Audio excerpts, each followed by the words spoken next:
Greetings, and welcome back to another Perspectives. Today we are going to be examining the somewhat famous Pacific Northwest of the United States. I'm joined today by the regent of the Pacific Northwest, a long-time inhabitant of the great state of Oregon, also quite well versed in the ways of Washington State and the region more generally. And we're going to be going to a bit of the history, the climate, and some of the cultural practices, among other things. Anything's up for grabs in theory. Let me first thank my guest, the regent of the Pacific Northwest, for joining me and offering us this perspective on this pretty unique region of the United States. Absolutely, and thanks for having me on. No, thank you. So, I've been to the Pacific Northwest. I do adore the climate. It's not too hot. It's relatively rainy. It has I believe, the northernmost rainforest in the world, although that's a kind of strange definition because we traditionally think of rainforest being tropical, but I believe it's to be found within Washington State. If one were to differentiate the Pacific Northwest from other areas of the United States, and it's hard to classify the United States into different areas in some cases, although you have the Southeast, the Northeast, the Midwest, the West, sort of. What would be the hallmarks, the main points of differentiation, would you say? Well, one of the things that would differentiate it would be its relative isolation from the rest of the country, at least up until recently. At least up till the popularization of the internet, places like Portland and Seattle were not commonly spoken about. I guess Seattle got a little bit of attention with the rise of Microsoft as well as grunge music in the 1990s. But because of the fact that they were so late to be explored, in addition to being unconnected to the other river basins of the eastern United States, that produced kind of an isolatory effect in relation to the rest of the country. Oregon and Washington, at least up until recently, were said to be two of the least religious states in the country.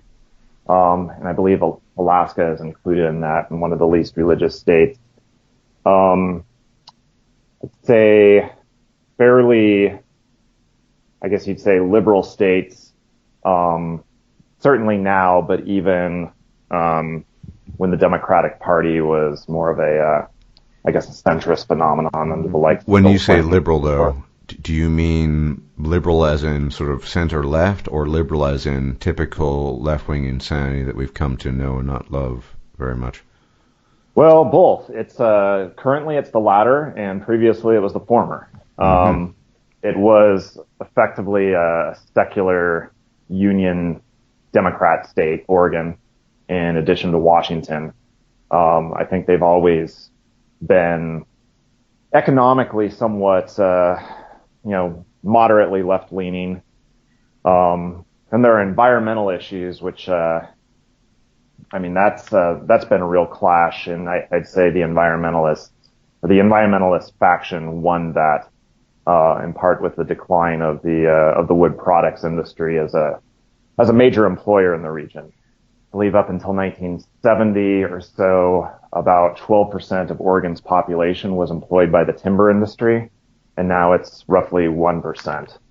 So that interest group has sort of been decimated. Now, one question I kind of need to get out of the way is, because they're all on the West Coast, because you're also somewhat well-versed in the not-so-great state of California. Yes. What are the differences? Sorry? I'll just come out and say that I'm originally Californian. I was not born in Oregon. It's not your fault. There's some things in life you can't help. However, I'm not a part of the most recent migratory wave. I arrived here in the mid-'90s, so I've been here for well over 2 decades. I'm still not sure that I consider myself an Oregonian or that other native-born Oregonians consider me such, but at this point, California is no longer home. So Right. Well, I mean, as I said, my condolences, and no fault of your own. But what are the primary? 'Cause I remember I've been to all three states along that area, well, that yeah, coastline, and California has routinely been my least favorite one. right.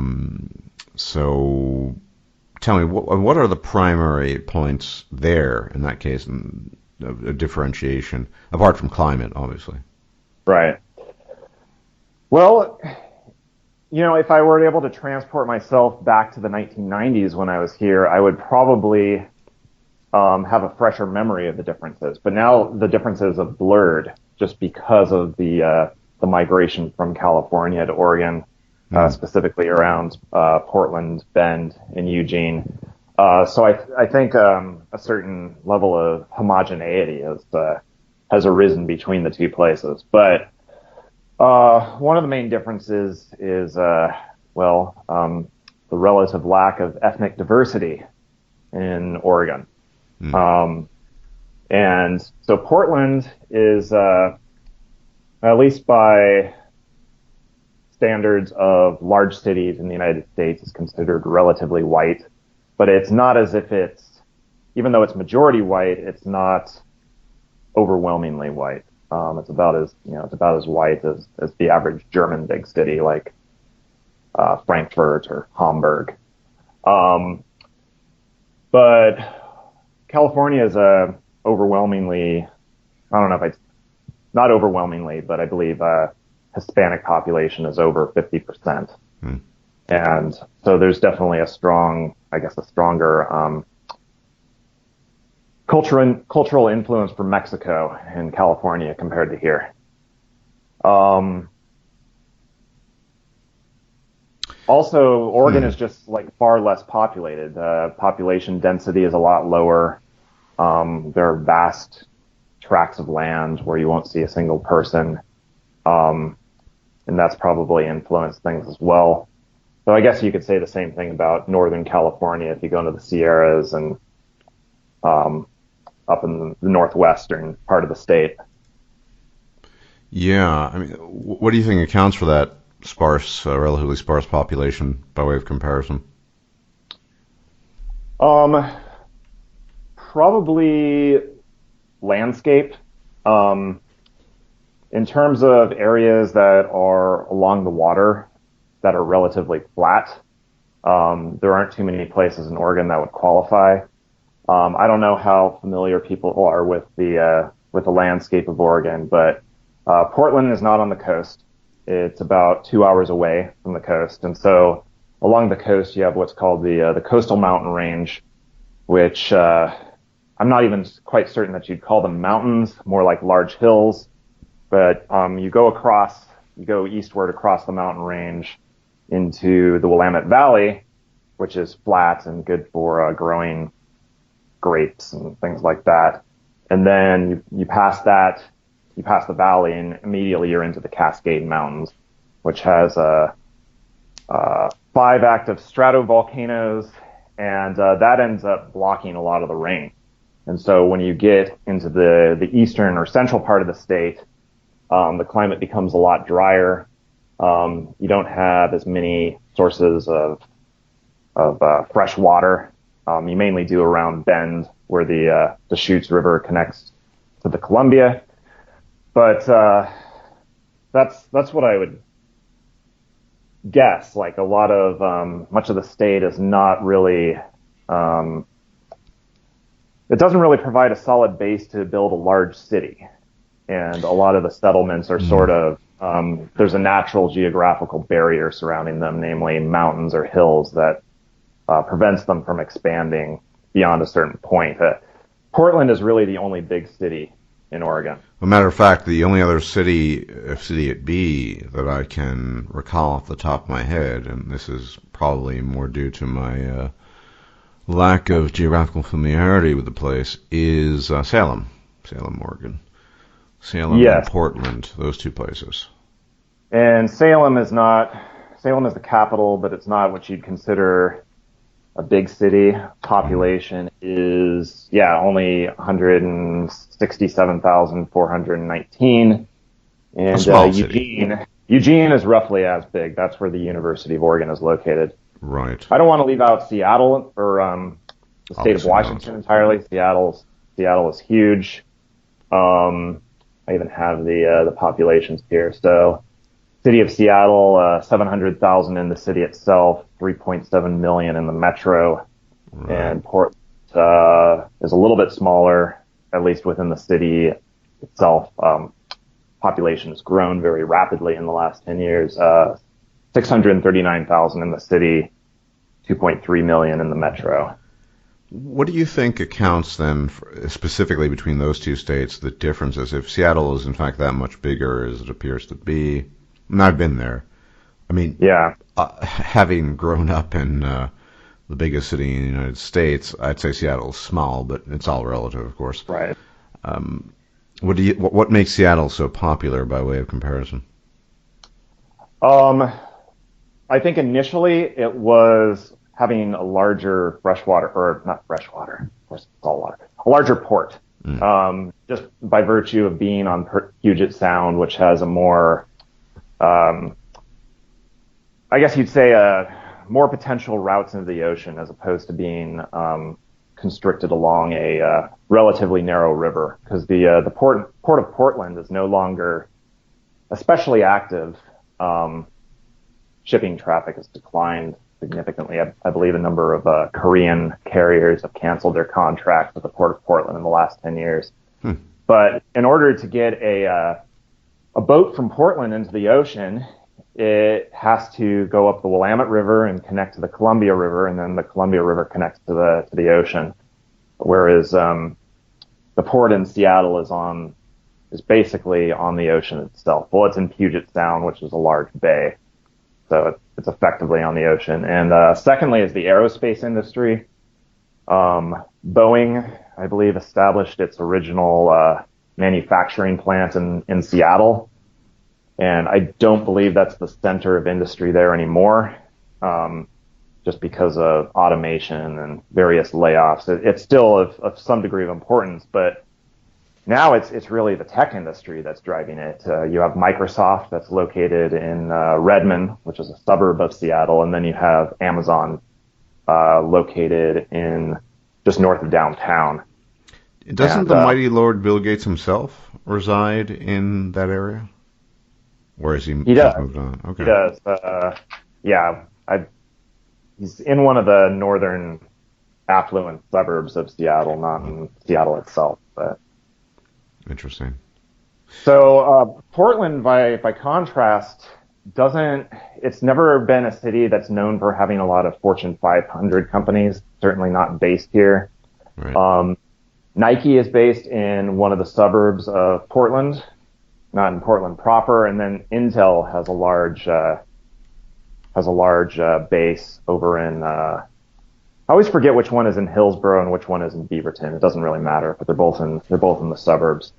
But really, there's no massive corporation or industry that really drives things in Portland. It was something of a industrial city up until the late 70s, early 80s, sort of functioning as a distribution hub for the rest of the state and the Northwest. And it still does serve that purpose. But most businesses are quite a bit smaller than some of these giants that you'll find in Seattle. It's what keeps the city afloat then, would you say, more than anything else? In the last 10 years or so, I'd say hype primarily. Hype Yeah, is a powerful motivation. Right. It's received a lot of write-ups in various publications that draw attention to its high quality of life, which I think is a little bit lacking now in comparison to before.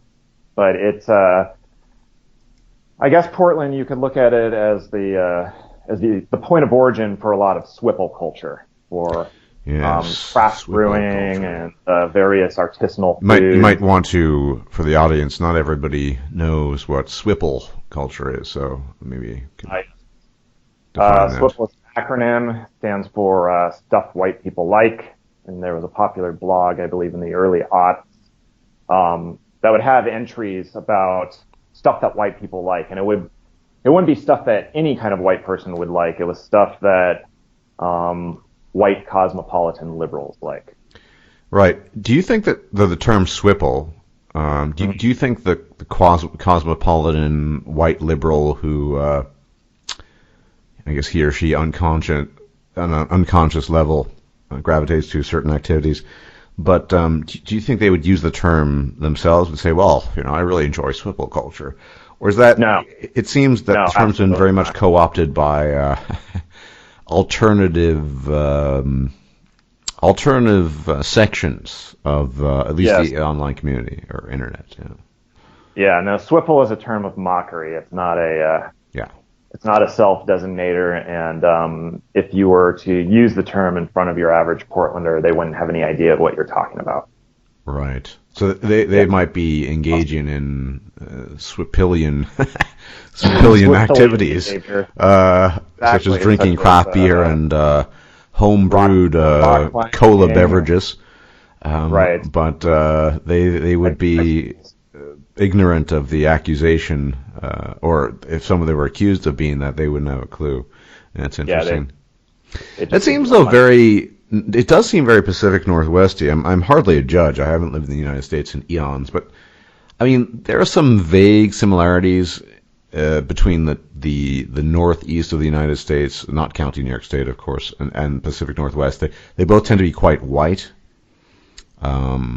More so than other, quite irreligious, and I think the most irreligious states are, I believe, either Maine or New Hampshire, Vermont, one of those. Exactly, and there's a fair amount of cross traffic between those two regions as well. At this point, you do. It's actually very rare while living in Portland to encounter an Oregonian. The overwhelming majority of people that you encounter at this point are transplants.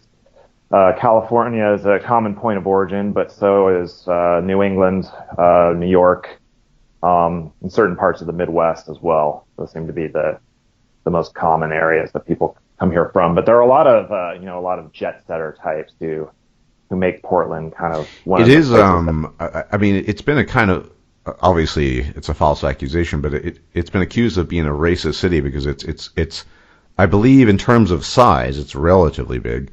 It's the whitest, quote unquote, big city in the United States. There are actually historical reasons for that, which I made note of. So, back when Oregon was still a territory, before it actually achieved statehood in, I believe, it was 1859 that Oregon achieved statehood. But as a territory, in 1884, there was a statute, or not 1884, 1844, there was a statute that, firstly, it outlawed slavery, and then it told freed slaves to get the fuck out. Mandated that they leave the territory, and I believe, let's see. It mandated that they were freed within the course of 3 years, but upon being freed, they were demanded to leave, and if they didn't, they would face lashes or conscription. And then in 1849, black migration into the state was completely banned, and it wasn't repealed until 1916. So you could sort of look at early Oregon Territory and early Oregon State as being quasi-white nationalist in a way. Well, yeah, and it's funny because one of my ex-wives from eons ago, when she then got officially married and popped out children, she and her husband relocated to that area. And this is one of these kind of hypocritical white liberals, pale, skin as pale as the moon and eyes as blue as you can imagine, the kind of person that would just rant on about typical liberal issues. And no doubt she lives in probably one of the whitest suburbs in the country. It's interesting. Well, I wonder how much. I mean, she did grow up in Houston, so maybe she got sick of certain aspects of that. I don't really know. Well, as I said, the city itself is not overwhelmingly white. As of the last census in 2010, it was 72% non-Hispanic white. And it's, without a doubt, the percentage has gone down since then. And I live in a fairly high-priced apartment complex, and I would say that, I mean, this is just purely anecdotal, but whites in this apartment complex are less than 50%. But most people who aren't white that you see here are not immigrants. They speak with American accents, so you can tell they come from other parts of the country. But I mean, we say not white, that is a broad, I mean, not white could be, well, it really depends on I guess I should say not white, but typically also not black. As in East Asian, perhaps. East Asian or South Asian or kind of ambiguously Hispanic people, people of various mixed ethnicities. Yeah, that's becoming a lot more common. So I think when you walk down the street in Portland, it's not like you're in Whitopia or something like that. Well, all right. I think you're crushing the dreams of many an alt-righter, eh? Exactly. Well, thing is, I don't really mind that kind of ethnic diversity. I think the biggest problem when you're walking down the streets are heroin addicts and mentally ill people who sleep on the street. We've recently had a huge homeless issue, or a huge homeless influx, in part because the mayor decided to stop enforcing laws against camping within the city. And so we've had a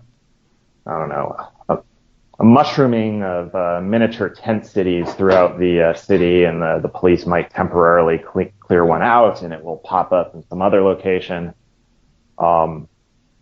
So this experience is starting to try the patience of Portland liberals, because on one hand they want to be compassionate to the homeless because of their psychological problems that they face, and do you really? No, honestly, I don't mean to interrupt. Do you really believe that? I mean, I've always thought that I've always thought it a pretense, actually, that these so-called liberals are going on about the misfortunes of man or woman, or people, humans. I mean, they're the types, such as my ex-wife, who are perfectly content to blather on about it, as long as they're not subjected to direct intervention or direct, meeting it up face to face. Right. I mean, I've never really bought into it. It's the kind of mode of thinking whereby people think, well, I really feel good about myself. I care about people because my tax dollars are going there. But when they're confronted by it, they kind of pick up and leave and would prefer not to see it. At the very least, Sure. Conservatives, not that I'm conservative, but conservatives make no secret of their, I guess, disgust for such things. Right. I'd say there's probably a hardcore within Portland that does strongly believe what they say, and they actually do follow their words, in the sense that they devote a lot of time to activism. It's a very activisty city. Protests are common, demonstrations, tons of various non-governmental organizations that support certain causes, and but that has really sculpted the culture of the city. So I think it's progressive. You can kind of look at both Portland and Seattle as unofficial progressive theocracy. So if you want to make sure that everything goes smoothly in the course of your daily life, you better toe the line and not rock the boat. I'm not a politically engaged person at all, but I'm not a progressive. I don't believe in progress in any absolute sense of the term, and I don't believe in equality. But I keep my mouth shut a lot of the time, unless I'm interacting with somebody that I feel that I can trust. And so it's very difficult to tell to what degree people are just paying lip service to the dominant narrative, and to what degree people actually believe it. And I think probably if you're going to pay lip service to to a particular ideology, and if you feel the need to in order to get things done in life, probably easiest to actually believe it. Yeah. If you're lying the entire time, that's a little bit stressful. If you're just pretending, that's going to stress people out, and you could make mistakes. So you might as well make it sound like you really mean it. So I would say that a lot of people who live here are not especially politically engaged, but yeah, they believe what they say. But if the narrative changes in 10 years, that their beliefs will change, and they'll no longer even have a memory of believing any different. So. Yeah. Well, I mean, that's fairly typical, particularly of women, more so than men. Right. I suppose, though, that there's a real risk in some sense of saying the wrong thing. So it's just best to go about your business and pretend you're just one of the standard liberals there. Absolutely. Interesting phenomenon happened following the election of Donald Trump.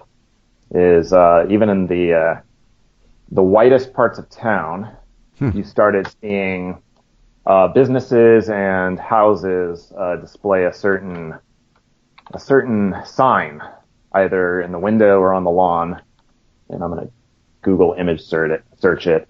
If you do a Google image search for "In Our America" sign, you'll see it. It's basically an American flag that has some platitudes inscribed upon it, and it says, "In our America, all people are equal. Love wins. Black lives matter. Immigrants and refugees are welcome. Disabilities are respected. Women are in charge of their bodies. People and planet are valued over profit. Diversity is celebrated."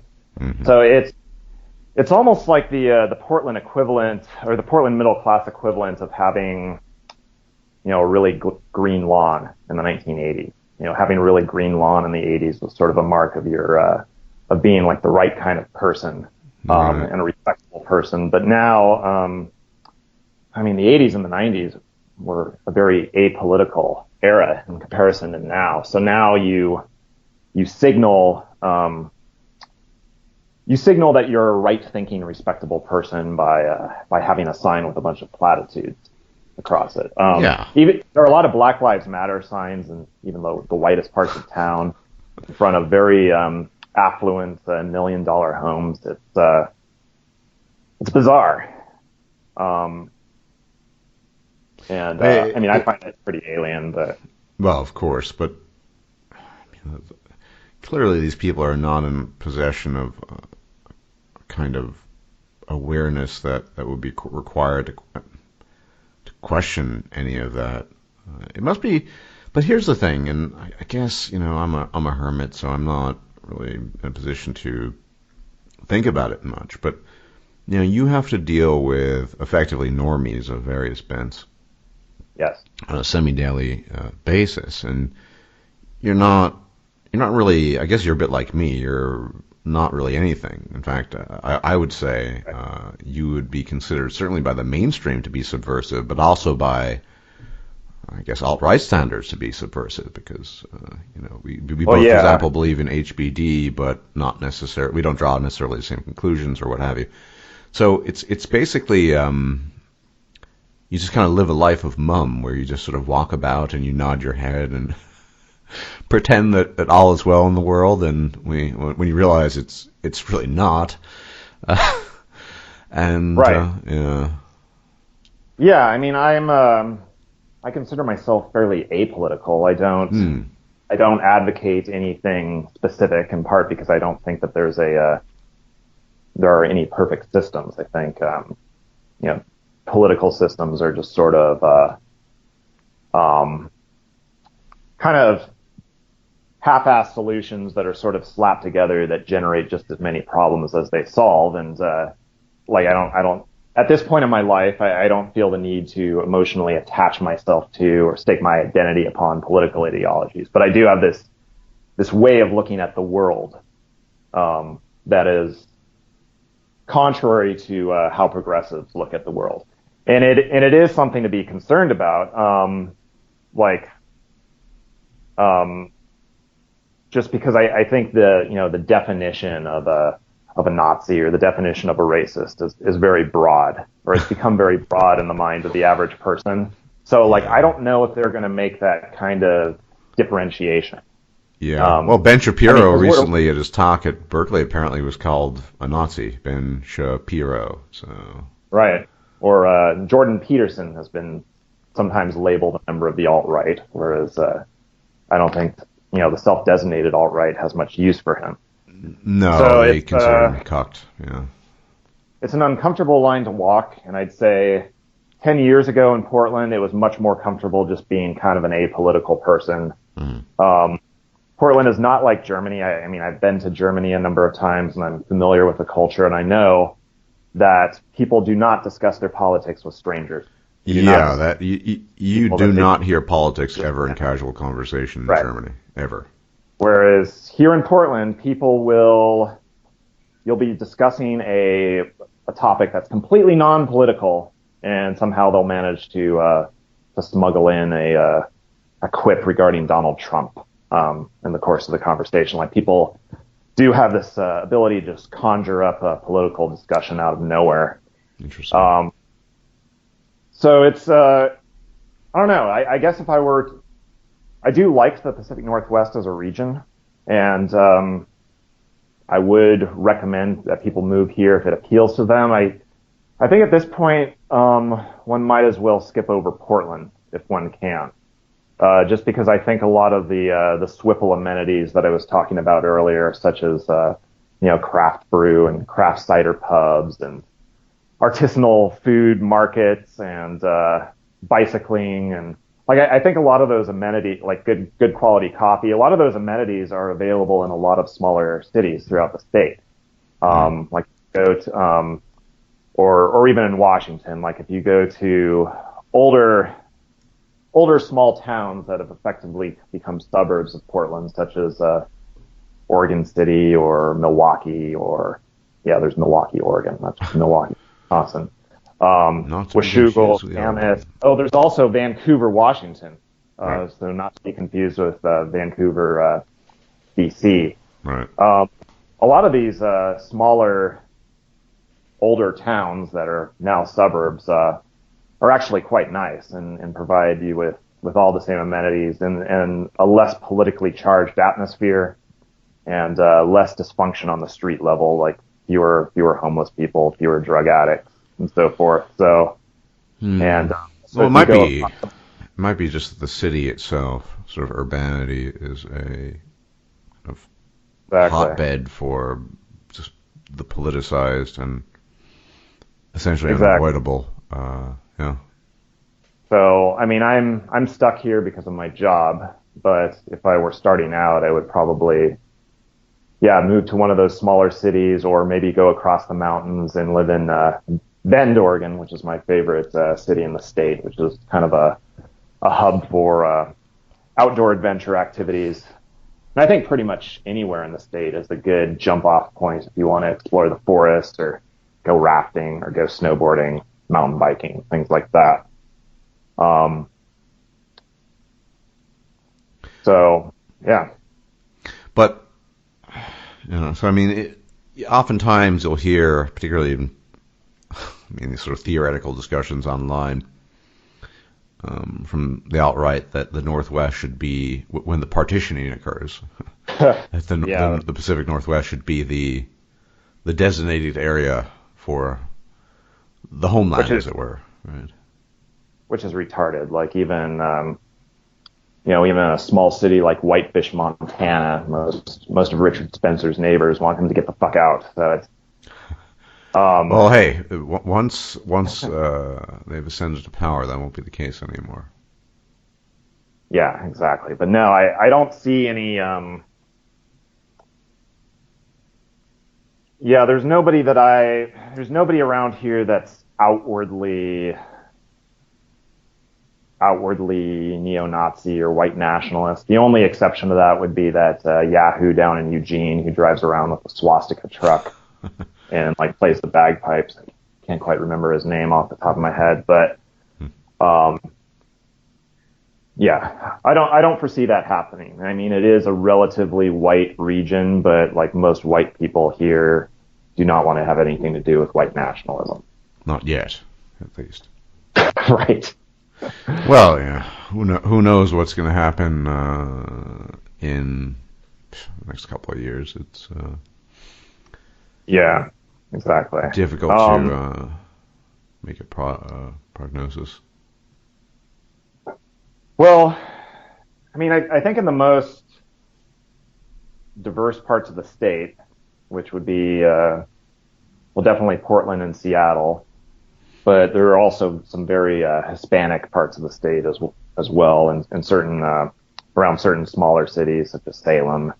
I don't really see a lot of ethnic tension on the ground level. Like Hispanics and Asians and whites seem to get along with each other pretty well.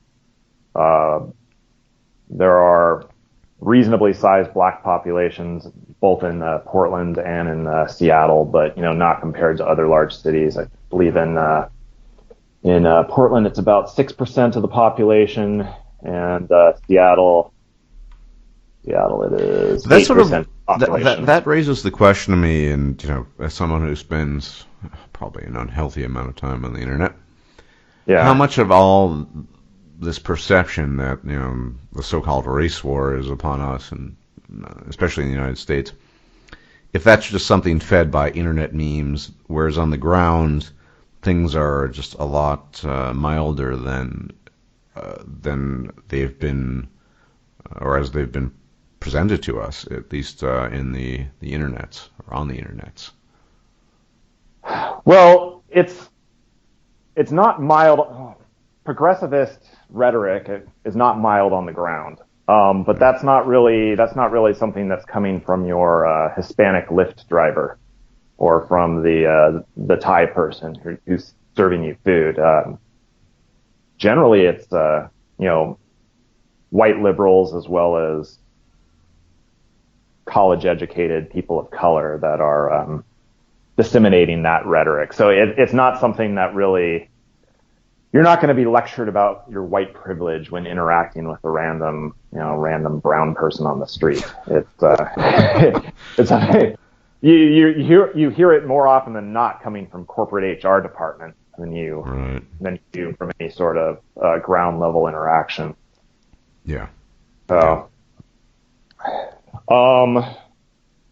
did we want to discuss the history of the Northwest, or like? Well, I mean, we could go on that briefly. I mean, I even remember learning about this a bit when I was young. Lewis and Clark, for example, the great explorers who are, for inextricable reasons, associated with the area, the region.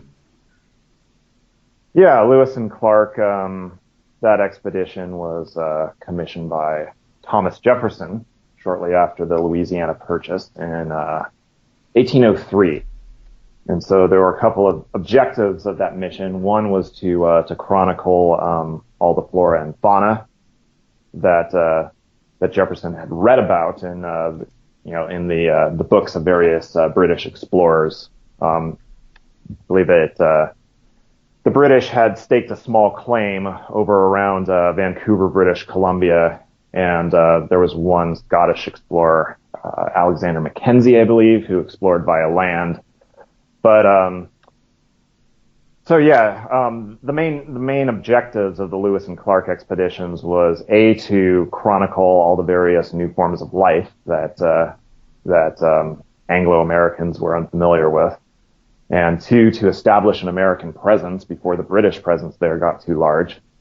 And B was to discover a transportation route via water, via river, to the Columbia River. And what they didn't know is that there was none. So a lot of people don't realize is the Mississippi and Missouri River basin is massive and covers at least half of the country, and that served as a transportation network for the United States prior to the rollout of the railroads. And one of the reasons why the Pacific Northwest was so cut off is because the Columbia River Basin doesn't connect to the Mississippi River Basin. And so what Lewis and Clark did on their expedition is they took their canoes all the way to the source of the Missouri River, and then there was just nothing. It was land. And so they had to buy horses from the Shoshone tribe and I believe ride at least 100 miles to get across the Continental Divide and reach one of the tributaries of the Columbia. I don't know if most people asked three people recently if they knew what the Continental Divide was, and all of them didn't know. So I'll just say what that is. Continental Divide is that point in the Rocky Mountain range where water flows either west or it flows east, and so it effectively separates all bodies, river basins from each other. So Lewis and Clark did the rest of the journey via river and eventually got all the way to the mouth of the Columbia and set up a fort there in present-day Astoria, where Goonies was filmed. So, yeah. I think, to be honest, I think Goonies might precede, because of the age of the film, and you and I are similarly ancient, but many people might not recall that Goonies was a film in the 1980s. I mean, watch it for yourself, ourselves rather. Anyway. Yeah, it was pre-politicized Hollywood. You're just looking for a Actually, that's story. a fascinating point you bring up, because spoilers a bit. I mean, the presence of effectively, mentally retarded, the presence of somebody who was both mentally retarded and hideous, or however you want to put it. I mean, this type of film seems implausible, to say the least, in the modern, in the current year. Oh, right. Yeah, I know exactly who you're talking about. Yeah. And he was, he wasn't a main character, but one of the characters that the kids befriended during their journey to discover the pirate ship. It's basically like a lovable retard. and that just seems to run right up against the grain of political correctness and just this sort of thing in general. Yeah, exactly. Well, that kind of reminds me. So, in Astoria, you used to be able to actually see the Goonies' house, but the owner got so pissed off at attention from tourists that he ended up blocking off the driveway and putting a big old tarp over the house just so you couldn't even see the front of it. So, that's ruined. And Astoria is also a good example of like the Swiffification of small towns throughout the state. I remember 10 years ago, downtown Astoria was absolutely dead. Nothing going on there. Very few people on the sidewalk. And now it's, even though its population is still declining, the main downtown area is full of tourists, breweries, cafes, constant foot traffic, extremely popular. So that's slowly but surely happening to small cities throughout the state, and which is why I'm saying you can get what you want from Portland and other places without having to deal with the dysfunction and the political strife. Do you feel that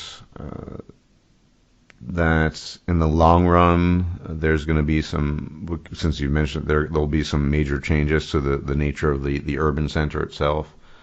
Do you see it becoming a kind of a Milwaukee or Baltimore of sorts? Or? No, not in that direction. In the opposite direction. So, one thing I should mention is that in the 1970s, 1980s, I'd say even all the way up into the early aughts, Portland was a very inexpensive place to live, and it was a little bit run down because it was post-industrial. And it hadn't really established anything new to give it its new character, and so it was a haven for artists, members of certain musical subcultures like punk rockers and goths and metalheads. Of course, a lot of political activists as well, and the rent was really low. And I remember even less than 10 years ago paying $500 a month for a studio apartment. I imagine it's significantly more expensive now. Yeah, well, that for that unit, I'm sure that I'm sure it's going for at least 1,000 at this point. Yeah. So the problem is Portland is the biggest city between Seattle and the San Francisco Bay Area. So it was going to be discovered eventually, particularly by members of the tech industry who wanted to pay lower rent. There are a lot of .coms that have smaller satellite offices in Portland, such as Airbnb, for example. And also there are just a lot of people who telecommute to their Silicon Valley jobs. They work for some Silicon Valley company, but they live in Portland, and they telecommute and occasionally fly back for a meeting. And that's cheaper than living in the San Francisco Bay Area itself. Which is now, based on what I've heard, more expensive than what had formerly been the most expensive city in the country, New York City. Now it's San Francisco. Right, where you could spend, easily $3.5 grand a month for a studio, a closet. Yeah.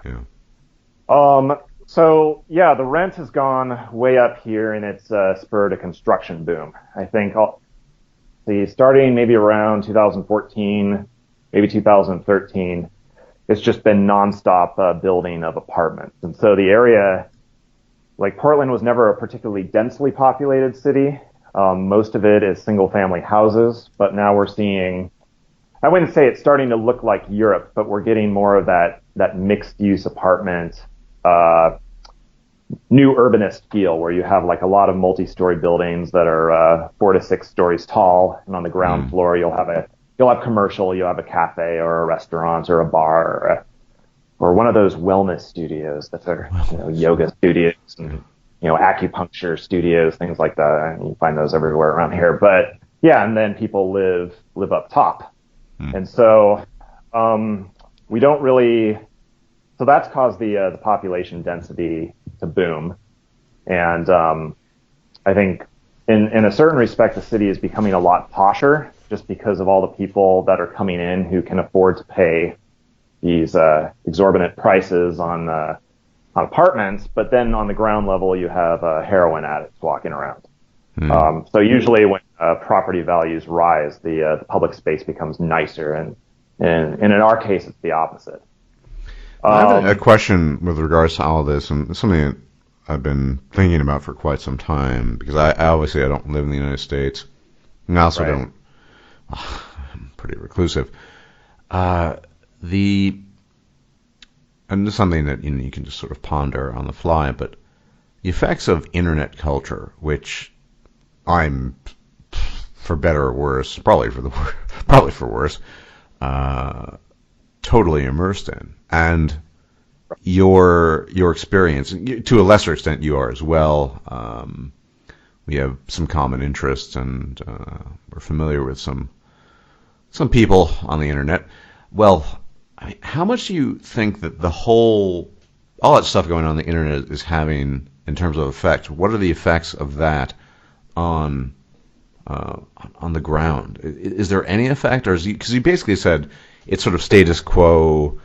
You'd say your prayers to the liberal gods and talk about diversity and the usual stuff that people are supposed to say. Do you feel there's been any impact as an American living in an American state, American city, dealing with Americans, that all this talk in Normieville has any effect? Because in my recent conversation with Reactionary Expat, I'd never heard the term eternal normie, and I'm always learning new things. and I guess that's a thing, and if that is a thing, that it would likely be applicable to the population in Oregon and Washington State and what have you. I mean, what are your thoughts on that? The effect of the internet culture, counterculture, if you will, on that part of the world. Well, if you're asking if 4chan memes are commonly understood by the average passerby on the street, I'd say most likely not. But internet culture in general, I think, has had an astounding impact even on the way that people speak. Like even if you're talking about, say, like non-political memes, Hmm. none are immediately coming to my mind. But it's actually really common for me to hear people in their 20s use phrases that were invented on the, by somebody on, or were popularized on the internet that almost seem like, Such as? oh, stuff like, do you even lift, bro? Or, Oh, right. stuff like that. Right, of So, course. um, or even, well, there are a lot of memes that use intentionally incorrect grammar. And so Hmm. I've seen the adoption of that kind of intentionally incorrect grammar, first ironically and then genuinely, once you absorb it. You did Which I'm sure mention would drive you nuts. recently this whole, what did you refer to it as, raising? No. I forgot the term. Raising, basically when you're speaking, making statements. Uptalk. Up top, yes, where. Yeah, where you are making a So I statement. went to this bar, and Yeah. then he approached me, And and yeah, and I thought he was totally creepy, yeah, yeah. but I talked to him anyway. Right? You phrase every statement as a question. Hmm. Yeah, that's really common, particularly among millennials. I'm not a millennial, by the way, as you know, No, but you is old. yep, quite. So, um, yeah, and of course the mass popularization of smartphones. I have a smartphone as well. I'm not as anti-smartphone as some people, but I generally don't use social media other than instant messaging, so that immediately limits my usage in a way that it doesn't limit the use of the smartphone for the average person. So, um, yeah, if I ever like glance over people's shoulder, I generally see Facebook or Instagram open, um, and yeah, constant posing for photographs and selfies, documenting one's entire life for a public audience of which one has, only the faintest acquaintance. But I can tell you one thing based on what you're telling me. It just seems, Yeah. particularly in the United States, and you'll correct me if I'm wrong, that irrespective of the climatic differences, lots of rain and the coastline and things that sort of you'd say that's the Pacific Northwest. Right. The United States is very much becoming a monoculture in terms of the things that distinguish it from other one corner of the United States being distinguished from another in terms of local culture and what have you, because the culture you're describing isn't just America. Well, it's everywhere. Right. I You'll yeah. you'll find it in Germany to the same degree. Germany and England. It's just Right. and I have to express my skepticism towards the idea that this phenomenon, if it is meant to be defeated at all, and I know some people don't like it, and I don't like some aspects of it either, mind you, but Right. how do you defeat that? If Oregon, Portland, Salem, Seattle are the same as Boston, effectively the same as Right. many of these places, and maybe White Fishman to Montana isn't quite there, but maybe it's getting there, right? So, Well, we have to destroy Facebook to begin with. I mean, my hope is that. So my understanding is that Facebook is not particularly popular among either millennials or Gen Z. They generally do have an account, but they don't use it very frequently. The more popular app is Snapchat, which I'm not sure is much better, but one of the ways in which it is potentially better is you generally use it, like with instant messaging, you use it to carry on communication with your close connections. And I think if you have sort of a fragmenting of social media such that people are by and large only messaging their immediate connections, that could potentially cause culture to fragment. If people are no longer are no longer posing for a large audience of acquaintances who they might have met once, and are just focusing on their immediate connections. That could potentially lead to a reduction of homogeneity. Maybe. Yeah. Yeah. Well, I mean, I don't use Facebook really anymore. Yeah. But I've heard that too. Although in the case of Sugar Mountain, I doubt he cares. I mean, if he just sold it, he'd still be filthy rich. It doesn't really matter. Sugar Mountain is Sugar Mountain, right? And I think he's moving in new directions anyway. I think he's moving into politics. That's my impression, at least, slowly but surely. Yeah. Which would make sense, given things he's done of late.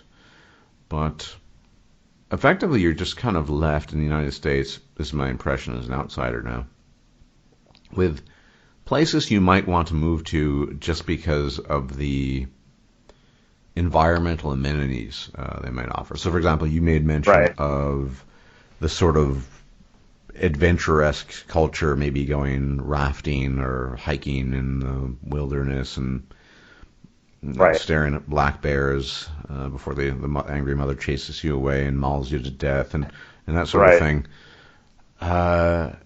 Maybe you can't do that in urban New York or Manhattan, clearly, but they're Kansas City or right. So it just seems to be the difference, basically. Or maybe you have some weird fetish and you really like very cold weather and move to northern Michigan because you can see wolves in the wild or whatever. Yeah, I think you're correct. And even the SWPL amenities that I was referring to, those are proliferating across the country. Yeah. Like if you want to drink craft beer or gourmet coffee or eat some sort special of sodas, right? And don't you have locally sourced free range chicken who you can get acquainted with before it gets slaughtered? You meet Mr. Chicken. I'm playing off an episode of Portlandia. Right. I don't know if you remember Portlandia, but there was the episode where the couple are in the restaurant and they subject their waiter to a battery of questions regarding how ethically this chicken was treated that they're about to eat, and then they get invited to go to the farm and get acquainted with the chicken beforehand. But my whole point is these kind of amenities, or even things like bike lanes or walkable urbanism, which up until recently was not a very big thing in most part of the United States, but it's starting to become that way. All these amenities are being generated in places where you wouldn't expect them to be. Places like Omaha, Nebraska, or Fargo, North Dakota. You're seeing these same things pop up. So, like, if you want these things, I think in 5 years' time, or even possibly even now, you don't necessarily need to move at all. Yeah. I'm really vaguely interested in these sodas that seem to be locally crafted, made, brewed, concocted, spawned. Right. I mean, right. What is the difference between a locally brewed or made soda of the cola variant versus conventional Pepsi or Coke, for example? Then that's part of SWPL culture as well, I'd imagine. In the United States, conventional Coca-Cola or Pepsi contains high fructose corn syrup, and your locally sourced soda does not. It contains sugar or some other natural sweetener. I guess, the main difference is if you look at the ingredients of a locally sourced SWPL soda, you'll identify most of the ingredients as something. You'll have heard of them. Like it won't sound like something that was concocted in a chemistry lab. It's more of something that was either picked as a plant and then just processed. So in a way, I guess they're more natural. Right. Interesting. And presumably, as you pointed out, you get access to these things in pretty much any decent-sized city in the United States these days. It's becoming that way. I mean, I think if you go to Dallas, Fort Worth, or a place like that, they might be a little bit behind the But curve. New York, for example, if you were to right. be in New York City. Yeah, exactly. If you go to Denver or Austin, Texas, you'll find the same shit. Interesting. There.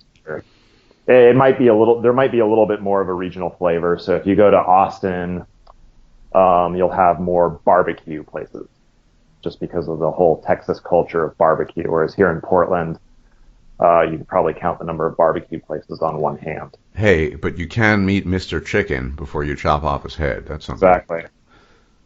So. Oh, we didn't talk about weed. Weed, yes. Yeah, marijuana. Exactly. Yes, cannabis is legal for both medical and recreational consumption in Oregon and Washington, and the ballot measure was passed in California, but I don't believe the law has gone into effect as of yet. And I would say that it's become a mainstream activity. I'd say somewhere between 25 to 50% of all people that you encounter will admit to at least occasionally partaking. To be fair, though, I mean, that is not SWPL. I mean, lots of black people smoke weed as well. So it can be very SWPL if you're snobby about the particular strain that you're smoking. True. Good point. Yeah, if you want to have a sativa or an indica or some sort of hybrid, or if you want a higher concentration of THC or a higher concentration of CBD, and so there is they call them dispensaries. There's a cannabis dispensary a couple blocks from where I've lived, and I don't partake very frequently. I do every once in a great while, but if you go in there and you speak to one of the bud tenders, as they call them. Bud tenders. And you could basically say, this is how I want to feel. You know, I want to have sort of a floaty body high that, cuts out the paranoia and anxiety. And, I'm not looking to be high energy. I'm just looking to chill on the sofa. They'll say, oh, yes, of course. Well, this particular strain is exactly what you want for that. Well, that sounds very SWPL. As opposed to, yo, nigga, light that fucking blunt, man. No, I mean, some of these guys could be incredibly nerdy about it, even like describing the molecular structure of the bud, and and I guess cannabis contains over 100 cannabinoid compounds, and so some people can be very specific. THC is just that's the one that gets you high, but there are others that cause more subtle effects, and I guess if you get the right combination, you could feel exactly as you want for an afternoon. Well, that's something worth striving for, I guess. Right. So I think a lot of people prefer it over alcohol, just because you're not likely to get a hangover from or just feel physically crappy as a result of consuming marijuana. And it's not always smoking either. It can be edibles, teas, right? Teas, oils, tinctures. A whole craft industry has arisen around it. So, and since we've been talking about the United States, I mean, I asked this to basically every person who has an American passport, but what does it mean to be American to you? Oh, good question. I think most people's supposed American identity is often very regional, just because the country is so massive that it's a little bit difficult to just wrap your head around. Of course. Wrap your head around the majority, and despite the homogenizing influences that we were speaking of, I still think there is enough regional differences that I probably wouldn't feel at home in every part of the country. Like, for example, you go to certain small town areas of the Midwest where it's normal for people to ask you what church you go to shortly after, which would get really annoying to me really fast, just because the question's presumptuous to me. But I guess it wouldn't be over there, because most of the time people would have an answer. But I don't know. For me, it's certainly not ideological. It's not about my freedoms or, my constitution.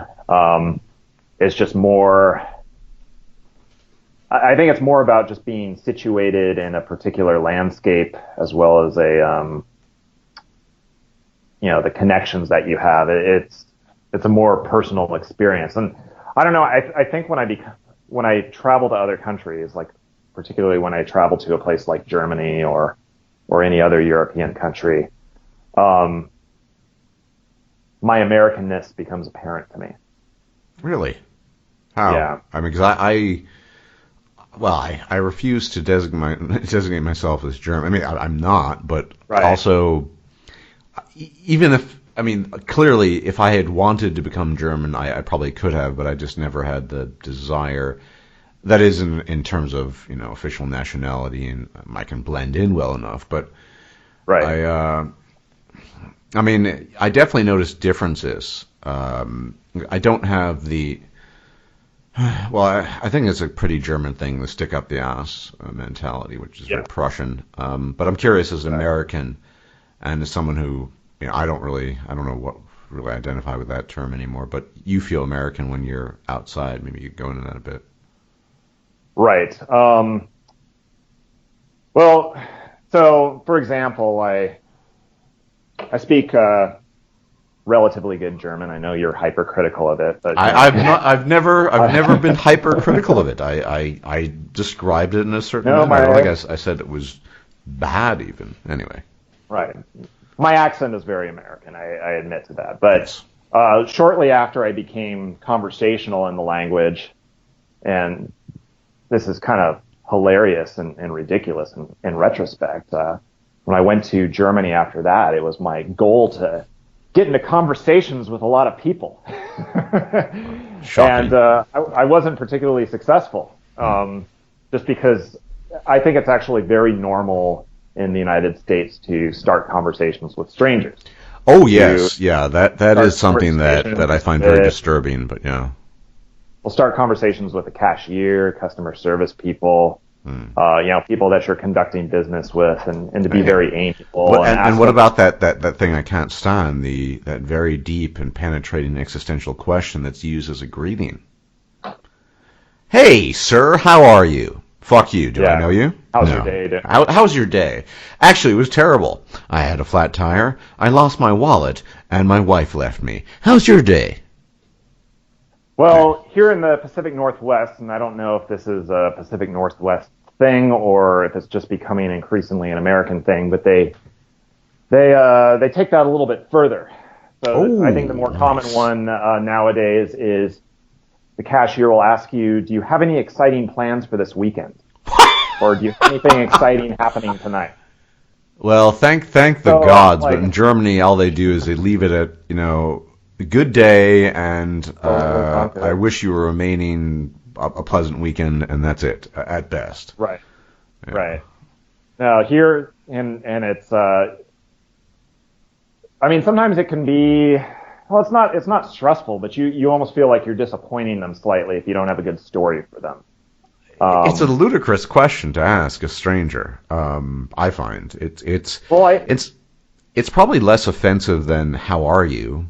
Because it doesn't, in some deep philosophical sense, penetrate into how what is your well-being like right now? How do you feel? I have a hypothesis as to why people do it. Because if I'm in an Aldi or a Lidl in Germany, I'll go through with my groceries and I'll be like, "Hello, hello, drei zwanzig bitte, danke, hello, tschüss, tschüss." Yeah, that's it. Like it's very mechanical, and it strikes me as extremely boring. So I think the friendliness that people exhibit towards strangers is partially just to make their day a little bit more interesting. Like they're doing a boring job that's fairly repetitive, and so if they can get a good joke or a good story or a good anecdote out of a customer, it makes it a little bit more interesting. Yeah, but I just, for the life of me, I think I've recounted this tale more than once on my channel, but I actually encountered that once in New York City, because they do it there too, even though New Yorkers tend, or historically have been pretty grumpy. And I did actually answer the question, how are you? And I explained what happened, and the person, the cashier, was just baffled and shocked. Right.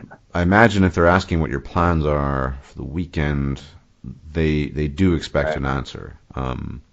Right.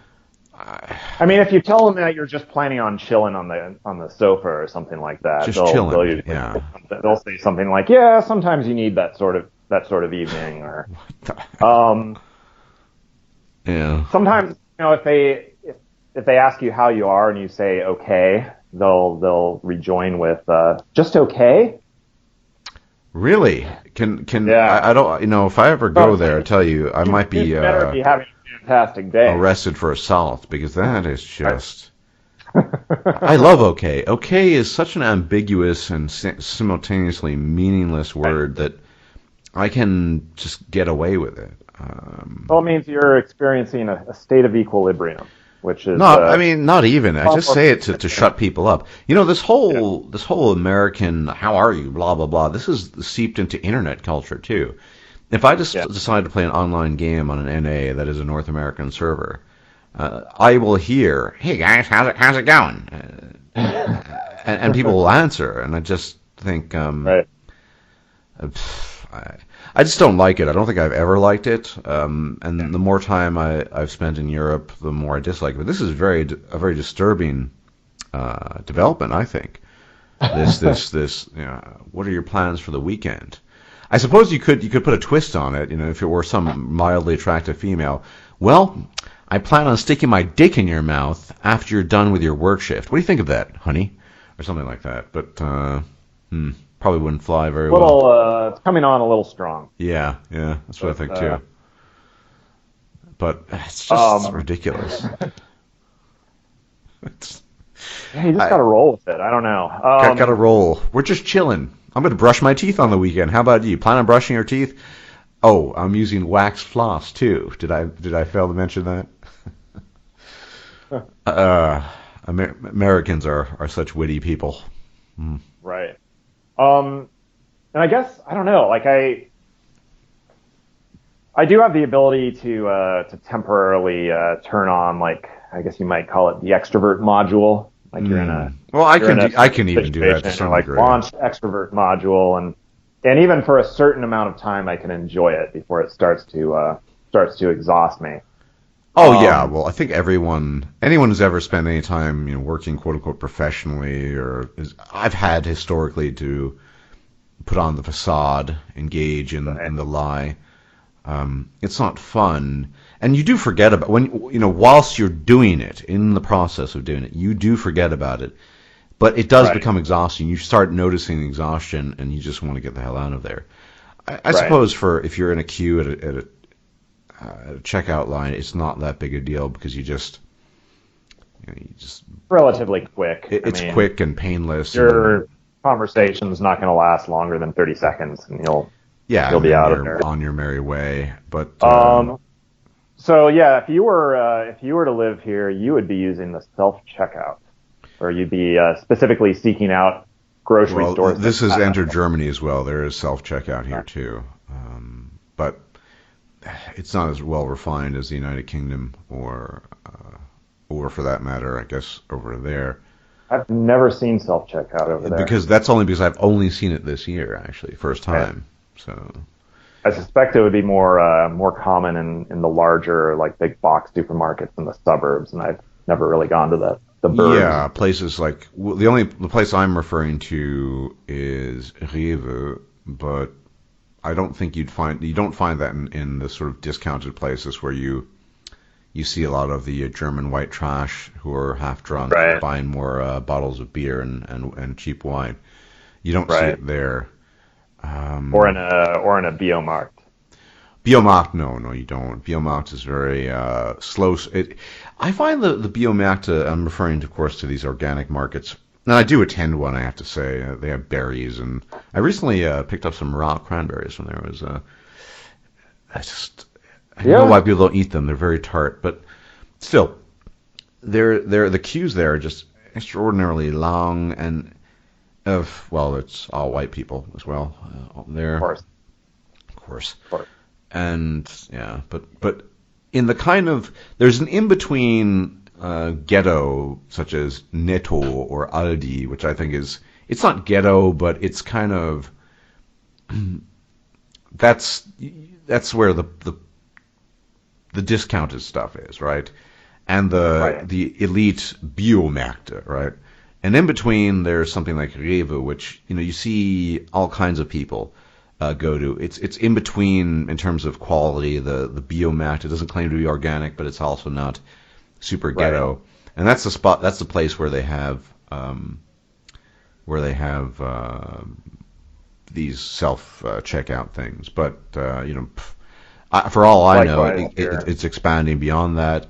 I mean, I know, for example, in the United Kingdom, there are just massive. Basically, every place in every major city has a kind of self checkout line or a self.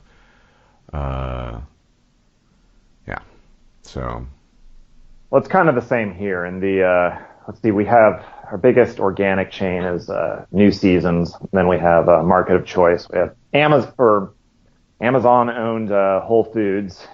But then we have Fred Meyer, which is the Kroger-owned chain, which have the largest footprints and sell the most stuff. And so they usually have a section strictly for organic, but the rest is what they call conventional. And those are the only places with the self-checkout lines. I guess Safeway as well. But that does bring up a new interesting topic, which is segregation by virtue of consumer choice. And that's a big thing in Portland because most people like to think of themselves as very inclusive minded, but their consumer habits indicate otherwise.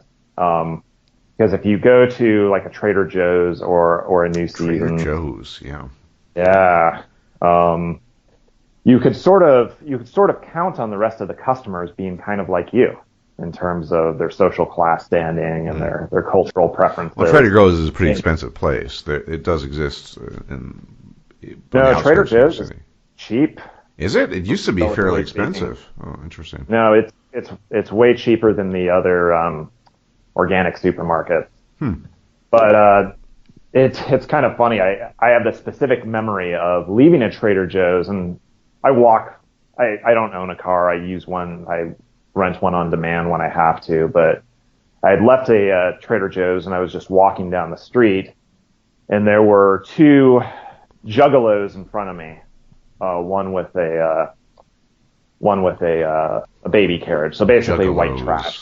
Yeah, like insane clown posse types, Right. Kind of white trash, a little bit wiggerish. And Right. so like they were carrying on and sort of screaming, like one guy was screaming that he was crazy. But there's like kitty corner to the Trader Joe's was just kind of your standard run of the mill immigrant run mini market. And so one of them points at the mini market and says, yo, we need to go in and get some shit. Should we go to the mini market?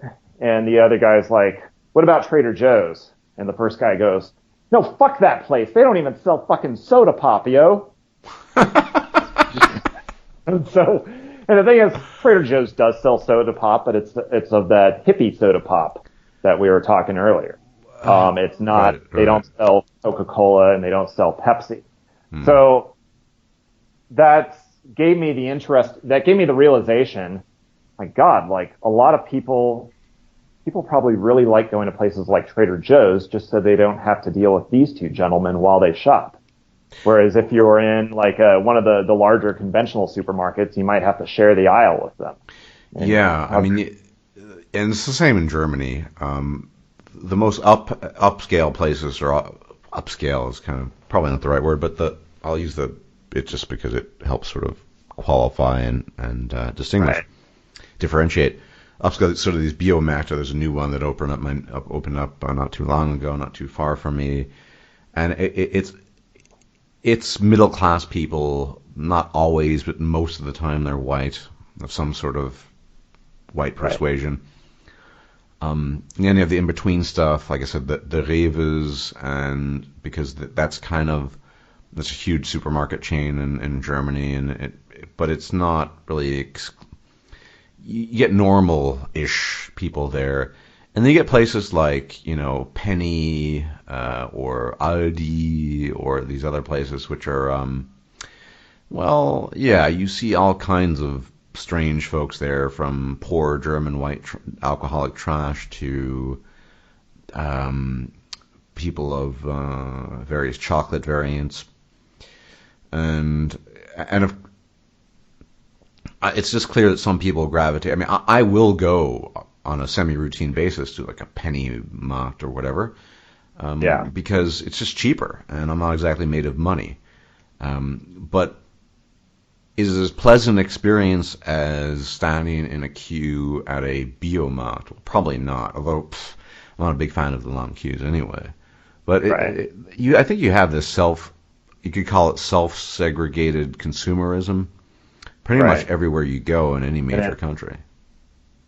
And I don't think we should underestimate the desire of certain people to actually have a quaint shopping experience. Because, like, say my last girlfriend would just love going into new seasons, like the very process of walking down the aisle and looking at the various foods that were available, like, seemed to give her a great sense of joy, which is not something I relate to. For me, shopping is very utilitarian, but that's definitely there. Like, I think New Season, is that a supermarket or?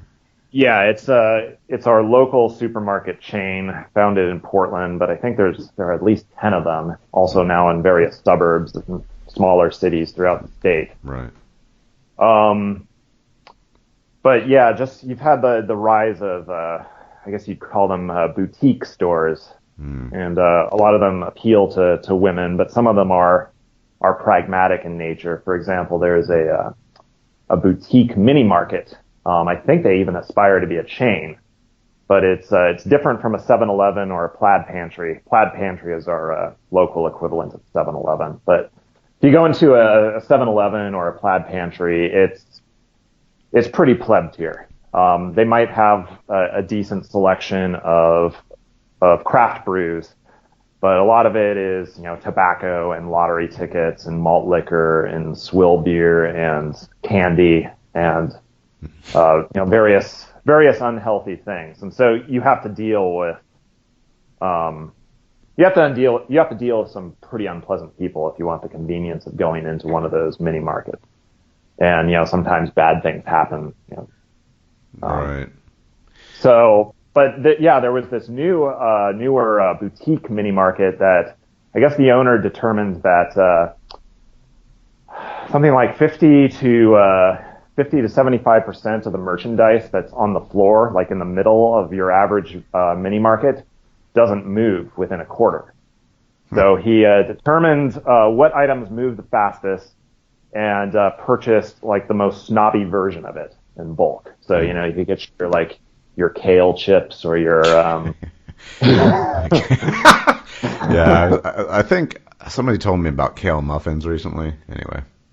Yeah. So basically, it's just a bunch of like snob beer and cider, and then they have they have a couple varieties of beer on cider on tap, and they have what's called the crowler.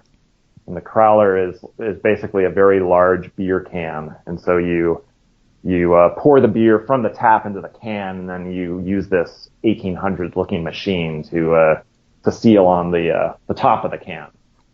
And so yeah, it appeals to people who desire not just a specific array of products, but a very specific experience. And also, by virtue of going there, you're probably not going to deal with the scum of the earth. So.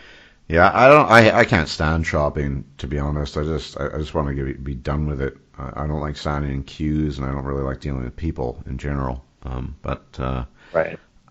To each his own. I mean, the only reason I go to the organic place, the Biomarkt, is one, because they have a decent selection of berries that are quite tasty, and they have a very good selection of organic chocolate, which I occasionally partake in, and that's pretty much the only reason. Yeah, but otherwise, Did your paleo on with the berries? not even. I just like berries. I've always liked berries. So, although Yeah. I was reminded, as I said recently, why people, as a rule, don't consume cranberries raw. But it's an interesting experience nonetheless. But yeah, It's a staple in my diet as well. But, berries, yes. I can't stand shopping, but I can certainly understand. I mean, as I can understand the normie, I think, and his perspectives, I do think that it makes sense. You want this pleasant experience, and well, I mean, that's just the culture in general. Everything needs to be an experience, right? Everything needs to be relevant to the experiential, day-to-day. It's a strange thing, and I think. And the American culture sort of typifies that more than other places. Everything is part of a. Well, so the Portland normie is a little bit different than the run-of-the-mill suburban normie. And you have to understand that the average Portland normie considers themselves to be a very unique individual. And yeah, there's something they see something about themselves that separates themselves from everybody else. But I mean, within the boundaries of inner Portland, what you observe is a culture of conformity. I mean, there's definitely kind of a standardized Portland look, which usually involves having full sleeves tattoos, such that when you view it from a distance, it kind of looks like a pizza. You can't differentiate any specific tattoo on their arm, but But yeah, having your body covered with tattoos is very it makes you a unique individual. So you showcase despite the fact that everyone has them, but sure. Yeah.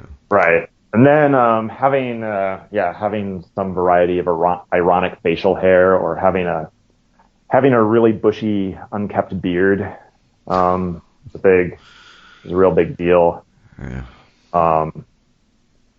But yeah, there's being into music that's a little bit obscure. These are I guess that's the common trait of Portlander. But they would not perceive themselves as normal. They think of themselves as nonconformists. Yeah, well, I guess the irony is lost on them, eh? Exactly. Well, that's the thing. Like, you start doing something ironically, but eventually it becomes you. It becomes genuine. And yeah. Well, I suppose if they live in their little bubble, then that's kind of acceptable because they're not exposed to other things anyway. Trying to think of other things unique to Portland is the strip club capital of the world, or strip club capital of the United States, I should say. As in, where a place where women partially display their wares in order to gain money? Not partially, fully. Fully, okay. What makes it... Apparently, there are some laws on the books that make Portland a little bit unique, in the sense that you can go into a strip bar without paying any sort of entrance fee. You just show your ID to prove that you're of age. And you could just buy a beer or buy any sort of drink at all and experience full nudity. And if you're sitting at the stage, you're expected to tip. But if you're in the background, you don't have to tip. Well, no one's going to go see that sort of thing. That's just degeneracy. Well, you'd be surprised, because we are a degenerate city. It's actually very common for large groups, large co-ed groups, to end up at a strip club during a night out on the town. And I've done it myself. Like, I've been, in Are you saying that you're a degenerate? I admit to it. Fucking degenerate. But even a work-related gathering after work that I was at. So I ended up at a strip club with about 7 or 8 coworkers. And that's considered politically correct. That's totally normal. Totally normal here. Interesting. No one will be cross-eyed. You're not a misogynist for that, or? I think we've actually see that's interesting because I that used to be a common characteristic of feminism was its critique of objectification, Right. but I think that has jumped the shark, and objectification is now considered okay. Right. Uh, It's, provided, women empowering themselves or, right. yeah. So provided that it's done in a certain way, I guess. Right. Right. Um, but I would say that about I don't want to give a percentage, but a non-trivial number of these strip clubs are fronts for prostitution. Well, Um, obviously. I mean, is there any, I'd reckon that very few strip clubs have no prostitution whatsoever, at least on the side. well, yeah, I don't think most of them. I guess the ones I was referring to are ones where management more or less turns a blind eye to it. Well, and I Whereas think I many think, strip clubs are like that. End of story. right, Yeah. right. I've actually never been Um, to a strip club, but I'm just basing this on tales I've heard, and I think we it have would be a shocking. vegan. Sorry? We have a vegan strip club. A vegan, right. Okay. So yeah, basically that means the only food that and yeah, you could order food at strip clubs. Hmm. The Acropolis is the most well-known place to get a cheap steak while watching naked women. But yeah, there's one place I think it was it Casa Diablo? I think that was And the there's name no of it. Yeah. stigma. There's no stigma. Do you know how To, back to in the make day? I mean, you're old too. Back in the day, uh, if you saw people kind of steal away into some porn shop, there was always a sort of. yeah, So if people would somebody wear walks into this so-called Acropolis to get a steak, everyone thinks, "Oh, it's cool. He's just getting a steak and his whatever." right. I went in there. I went in there with a couple of friends and acquaintances as kind of like a prelude to a bachelor party. And Hmm. it's just yeah, totally fucking normal. Um, I That's mean, there are interesting. still women that one might date that will raise objections to they won't particularly like the idea of you going into a strip club while you're dating them. Um, but yeah, the culture in general doesn't frown upon it. Interesting. Well, that's that's a fucking degenerate. Clearly, the tribe is responsible for that Maladaptive. one. Yeah. Well, I mean, like I said, it's not that surprising. Germany in general, since early 2000s, is all kinds of institutions of similar sort. FKKs and so Yeah. forth. Yeah. So, I mean, it's just as long as humans are going to be the stupid apes that they are, and men are going to want to look at poontang, and women are going to want to make money off of men's desire to look at it. So, I mean, Right. whatever. The apparently the way to for a stripper to differentiate herself now is to not have any tattoos. 'Cause that actually Right. makes you a little bit unique in Portland if you're the only one with no tattoos. I've, Um, yeah, I'm not a I'd say that's the case outside of strip clubs as well. Just being a Portlander with no tattoos is right. unique. Yeah, that's interesting. I mean, I think in Germany, particularly being a female having tattoos, I mean, it doesn't necessarily mean anything, but I don't think it's a kind of regular thing. Most of the females I might spy on a street, maybe they have them, who knows, but I don't get Right. that impression that they're sort of just tatted up as some of these people tend to be. It's interesting to say the least. Yeah, it's I mean, I have some myself, although I'm in the process of getting them removed, just because I'm sick of the aesthetic. I'm sick of looking down and seeing them and thinking, oh, I'm just like this other guy walking down the street. Because yeah, I don't know. In a way, in a way, I do feel at home here, but in other respects, I don't. I think that's mainly because of the just the dominant worldview that's upheld by all the institutions of the city, and but yeah, I don't know. Yeah, it seems, as I said, that the United States is becoming this giant, well, as the entire world, monoculture, and it's just the Yeah, way. I don't. I think this you're gonna sort of see the same shit everywhere else. You're gonna Yeah. see girls with boob tattoos and green hair here, and you're gonna see girls with boob tattoos and green hair in the Midwest. Yep. Yeah, everyone is just fucking special and unique these days. They got their Right, tattoos and their piercings and their dyed right. hair and their very profound opinions about the state of the world and human They're not ashamed. beings. They're not ashamed to be plus sized. Yeah, or whatever. Right. I don't like using the term degenerate because it's very kind of smacks of some sort of Moralistic. Catholic stuffiness almost, but Right. it's pretty boring though. Um, Well, also, I just think it should be expected that when all the worldly pleasures are available to people, that they will binge on it. oh yeah. Although, is Or it really a they'll binge pleasure on to have it green for a hair while. and tattoos everywhere? I don't know. Yeah, I wasn't thinking about that. I Oh, was fair thinking enough. more along the lines of easy casual sex and Mm. drugs and Oh well, alcohol, yes, of course.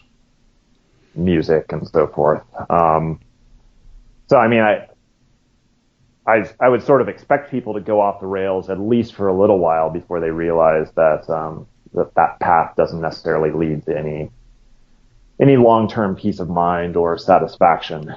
And some Nothing people human beings and does. So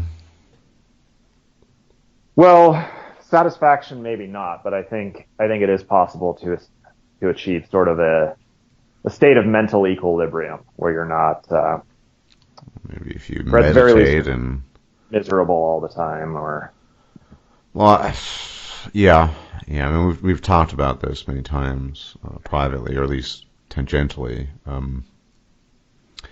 Yeah, I mean, clearly the world right now is just running from one dopamine high to the next. That is the nature of modern civilization.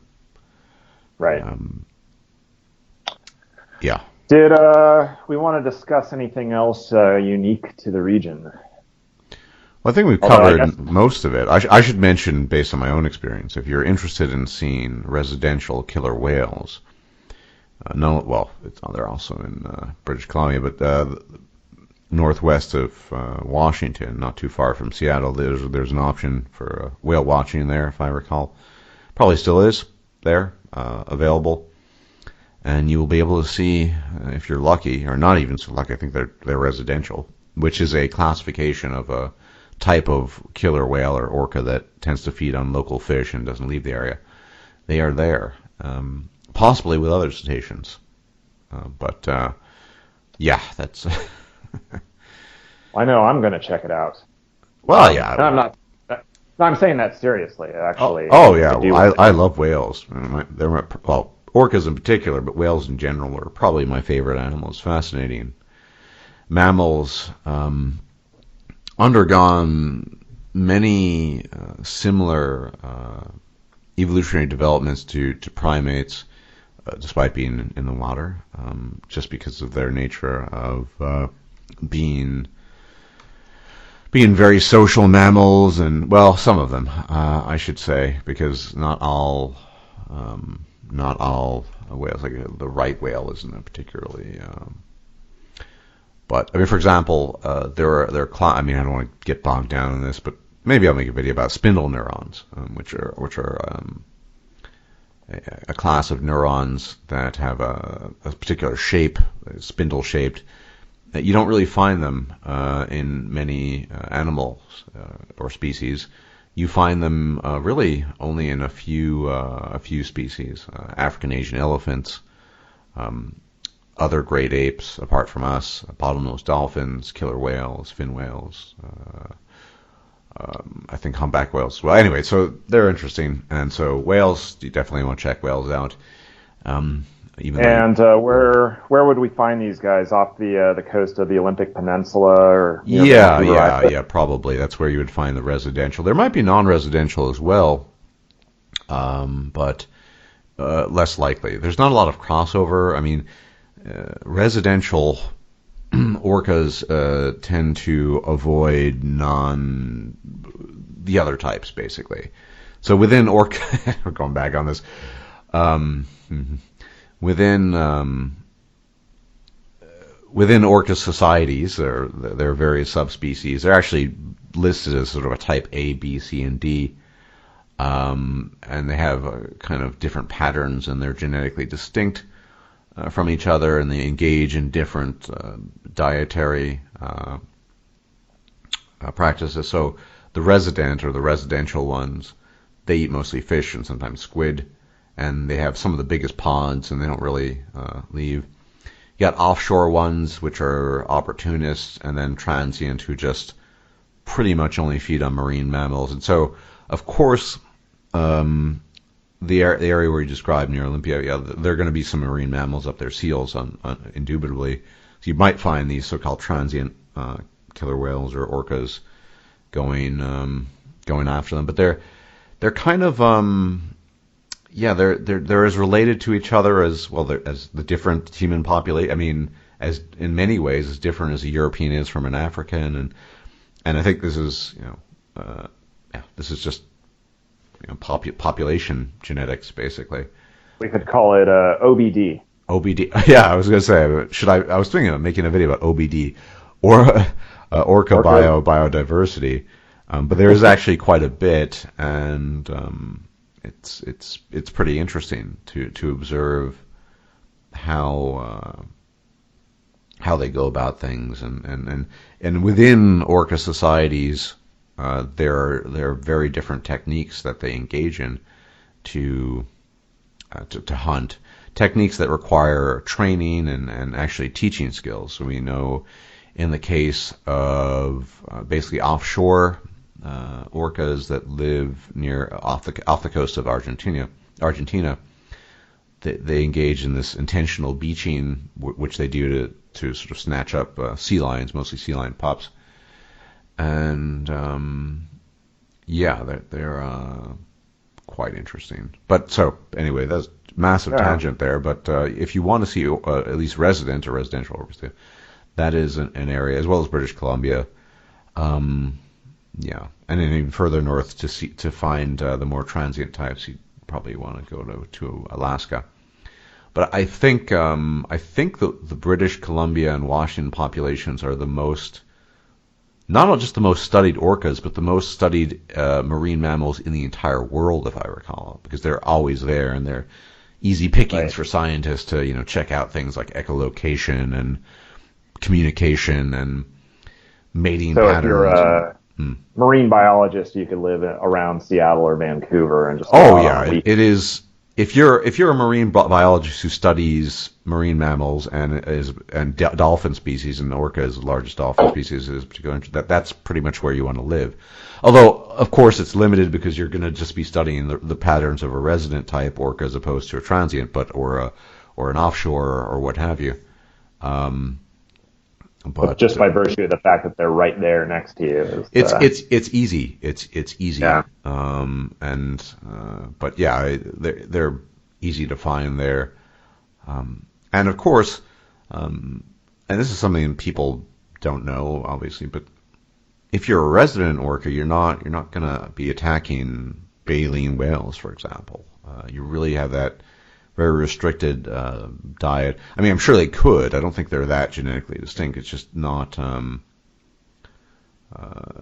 mean, they're generally, these are just different subspecies, as different as Africans are to East Asians and East Asians to Europeans, and no doubt they probably could still breed with each other, much as different human populations or races or whatever you want to call them can do. But they have different proclivities and inclinations, and just like human beings, I mean, HBD once again, or OBD, we know, for example, that if your ancestors came from a certain part of the world, you might be able to deal with starch better, and all these things. But it really, I think, and this is why I think it's important to get into sort of genetics more broadly, or discover it or explore it, because you just see these recognizable patterns across different animal populations, not just limited to human beings. Orcas are a fantastic example. Varying subspecies of orca produce fertile offspring between each other. I don't think this is well studied because I live out in the ocean, but I would almost assume so. I think the point of departure for most of these subspecies is at best, I think, 10,000. Maybe it's actually probably a shorter separation period between the various orca subspecies than the human genetic population. So I would suspect slightly. So I'm almost certain they could interbreed. It's just that they don't have a lot of crossover. So as far as I know, from what I've read on the subject, so if you have a resident pod that, say, for the Pacific Northwest, they might sort of spy a bunch of transients or whatever. They'll just avoid each other. They're not I don't think they make open warfare on each other. For obvious reasons as well. Obviously, tribal warfare and ethnic conflict in the context of Homo sapiens, a lot of it is based on resource limitations and resources and food resources. But if you're a resident that consumes mostly squid and fish, as is the case of the residents that live off the coast of Washington State and British Columbia, you're not in competition with the transient that's trying to get a small baleen whale or porpoise or a seal. So one point of conflict, which naturally arises between human beings and resource competition, doesn't really come into existence there because they have very specialized diets, whereas you couldn't really, I mean, of course, there are different types of cuisine. You couldn't really argue the same thing about human beings. So, right. So it's interesting. They just tend to avoid each other when there's contact at all. But I recall that there has not been interbreeding for about 10,000 or so years. Now, whether or not that's the split, I have to double check this. I need to look this up. Sorry, I apologize. I'm annoyed at my own forgetfulness in this regard. It's really inexcusable, to be honest. It is for someone with my interest in zoology and particularly marine mammals. It kind of is. So, I see. Right. So the split between these various groups actually, oh wow, that's a long time ago, began about 2 million years ago. And a lack of interbreeding is documented up to about 10,000 years. Okay, so that the split actually occurred much earlier. I mean, long before there was even a Homo sapiens. So interesting. That would explain these very different specialized diets. Because you imagine if you have 2 million years of separation, you're gonna be eating different things. Possibly, you're gonna be sort of constituted quite differently. I imagine you might even argue that, given that amount of time, which I should have remembered, you might say that the different subspecies of orcas are akin to possibly differences between even great apes, possibly, or maybe not quite. Sort of so in between different subspecies of humans or races or genetic populations, and maybe in between that and the difference between, say, a orangutan or a chimpanzee. Interesting, though, nonetheless. Genetic separation between Eurasian peoples and sub-Saharan African peoples, I know there's varying estimates as to when that began, but I believe the lower bound is about 50,000 years ago. Right, so it's far away from the 2 million mark. Right. And remember, of course, in the case of orcas, it's the ocean, so you don't have these boundaries that would prevent interbreeding, and I guess over time it just sort of evolved that way. It's interesting, too, that this tells a lot. I mean, it's assumed, based on some of the literature I've read, that the resident orcas, I mean, they're smart, but they're not as smart as the ones that need to develop intricate hunting techniques. I mentioned this earlier this morning, tonic immobility. So we know that there's a population of orcas. I guess they're a type of resident, actually. I should say that. Because they live off the coast of New Zealand and they don't really move. They feast on these giant stingrays, stingrays being basically a subspecies of shark. And when you flip them on their side, and as well as other sharks, a state called tonic immobility is induced, and they can't move. It's a throwback from ancient times, and they do that to feast on them. And this has been documented in a few cases of very, very strange orcas that are. They're hard to classify, but they will eat sharks. They're kind of a type of transient. They'll just kind of wander all through different spots of the world, and they'll eat sharks, and they'll do that. And I mean, it's been speculated that they're more intelligent, because to be able to figure something out like tonic mobility, you can't just guess. You need to know that, so it's actual knowledge that's been passed on. Whereas if you just kind of too complex to be a behavior that a whale just does at random and then passes on through. Absolutely. Through genetics. Absolutely. Because we know, and the proof is in the pudding with regards to the, I mean, they're hard to classify as offshore. I guess you would call them offshore. The offshore orcas near Argentina, because we have observed female orcas teaching their young basically how to beach themselves. And more importantly, and this is why you know it's not just some instinct, what they'll sometimes, when they will use sea lion pups as experiments. So they won't just eat them. They're not.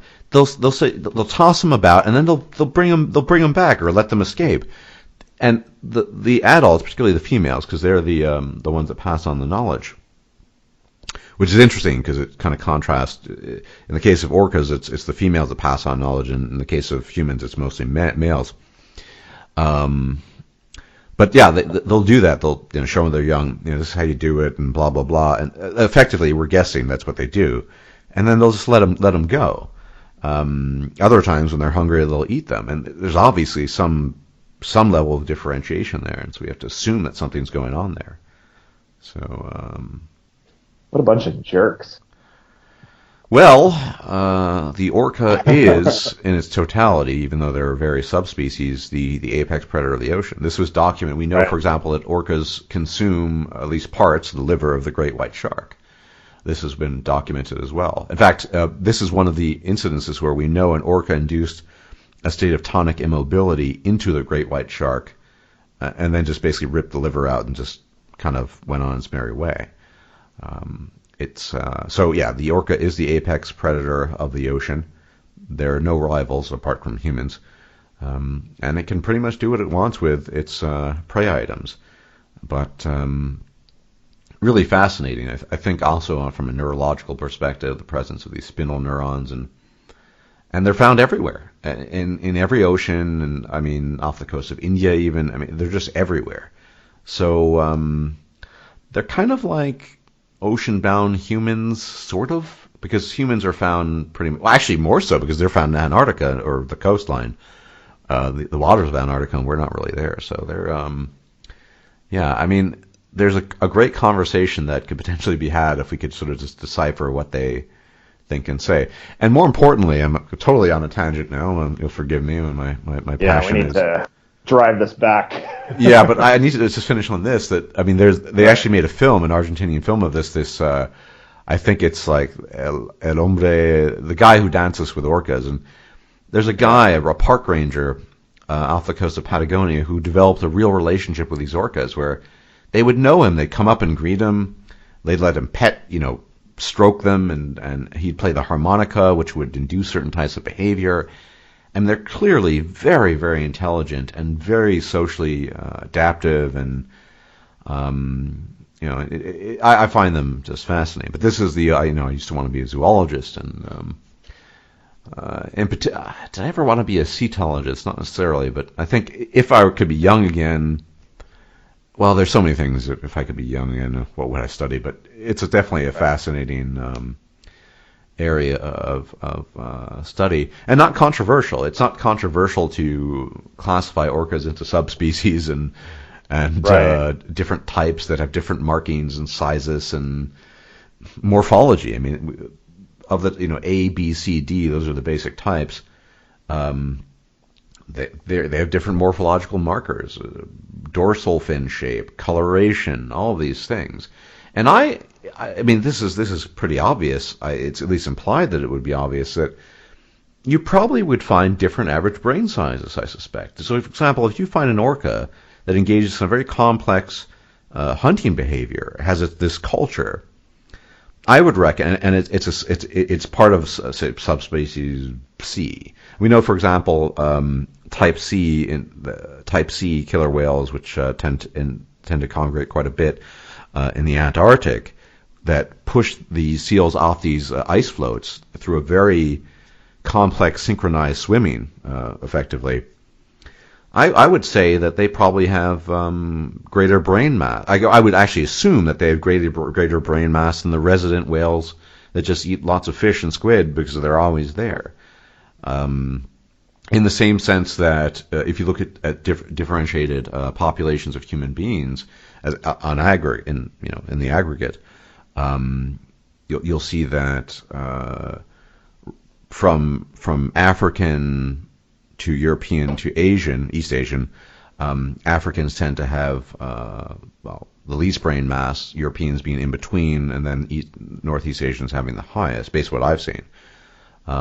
So I mean, that's obviously not PC. You could say PC with the orcas, but not so much other things. But orca racism.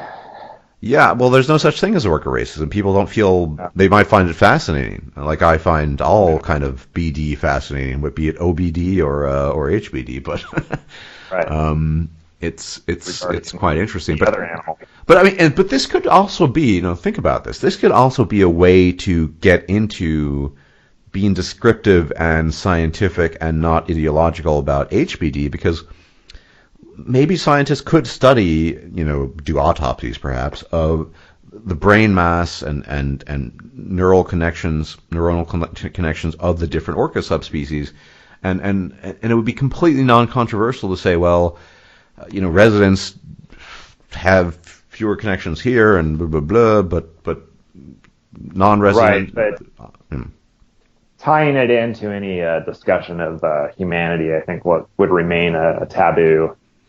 Yeah, but yes and no, because if you could do this for something that's as harmless and unassuming, they're just orcas, right? Fascinating, the wolves of the sea. And orcas is an ancient Latin word for death, effectively, the god of the underworld. That's why they were called that, because the Romans had seen them do these incredible things, right? Right.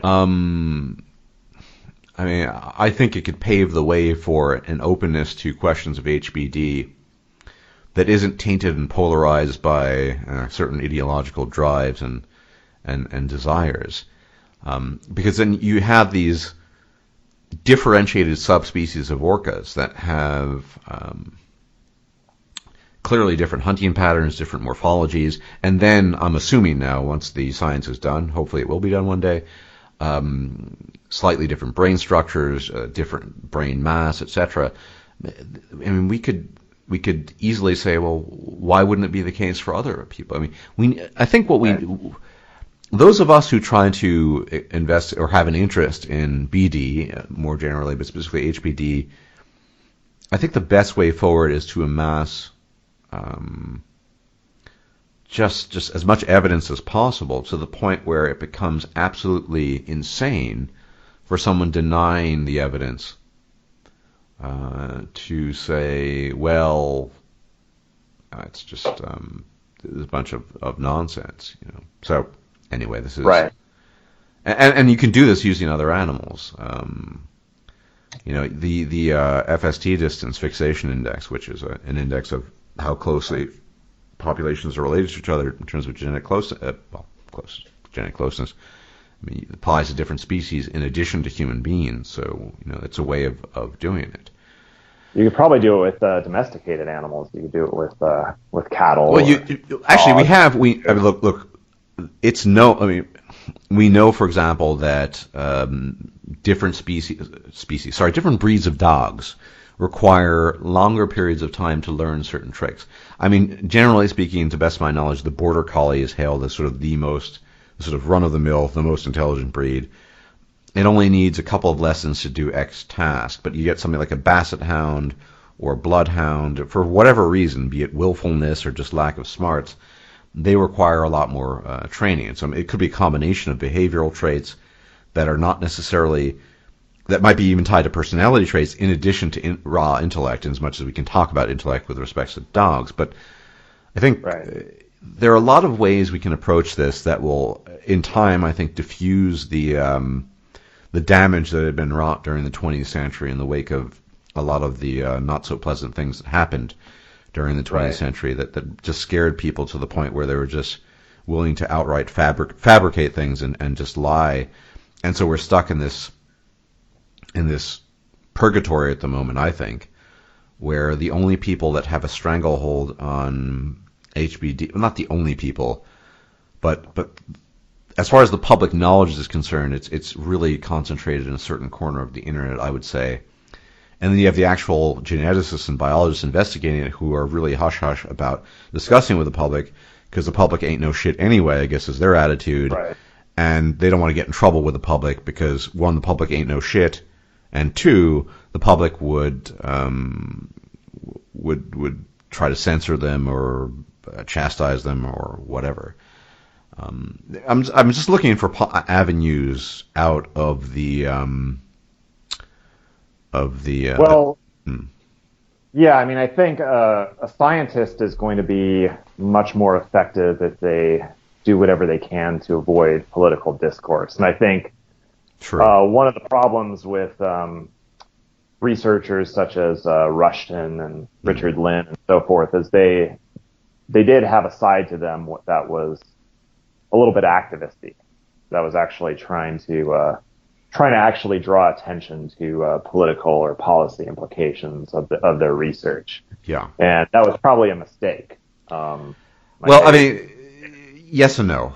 I would say yeah, and I'll tell you why. I mean, I agree with you. It's a mistake in terms of if you want to practice your science and do what you think is good science, then I agree that's a mistake. Right.